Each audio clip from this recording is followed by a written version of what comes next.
Hey guys, this is Winnie, your travel buddy. Many of you may know that I quit my job at the end of 2021 to travel, so being on a budget is super important to me. So the question I get asked a lot is Bali still affordable? The short answer is yes, but it depends on your comfort level. Can you live in Bali on a $1,000 budget? Let's find out. Let's start from the largest expense to the miscellaneous. Here's our expense for February. We rented a one-bedroom apartment in Canggu for $700 a month with a private kitchen.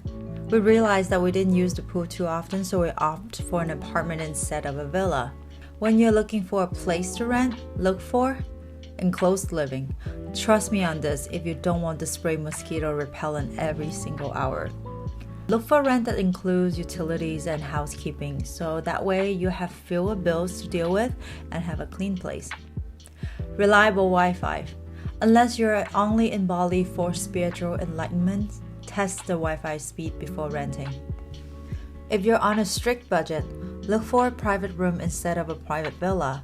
You still have access to all the amenities, such as the pool, the shared living space, and for $250 to $350 a month. Let's talk about food and grocery. We spent a lot on food because food is my love language and I can't help it. We went to the grocery store for breakfast items, fruits, and some household essential.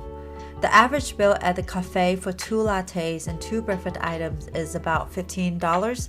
An average rice or noodle dish is about $2 to $3 at a local warung. So together we spent roughly $400 a month on food and grocery. During the week, I work my off to make these videos for you guys, so hit the like and subscribe button for me please. And on the weekend we explore.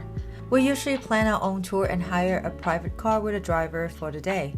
The average cost of doing that is about $35 a day, except for Nusa Penida. For Nusa Penida, we book a day tour that includes transportation and ferry tickets for $102 for 2 people. And we also did some snorkeling that month, which bring our excursion spending to $272. Next up is health insurance. We know we are staying for a couple of months, so we went with Safety Wing, a subscription-based health insurance for digital nomads.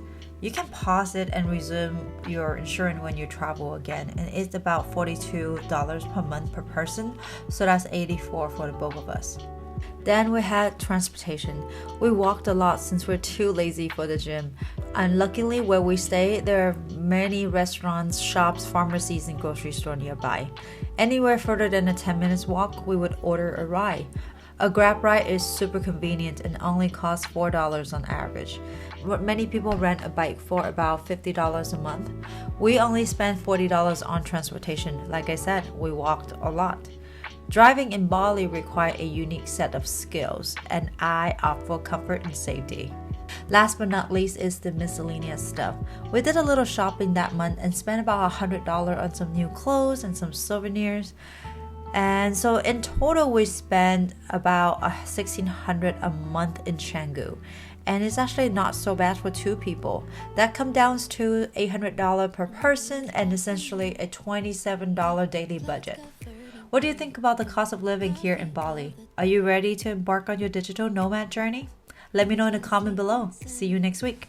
I yawn at the display, third meeting of the day.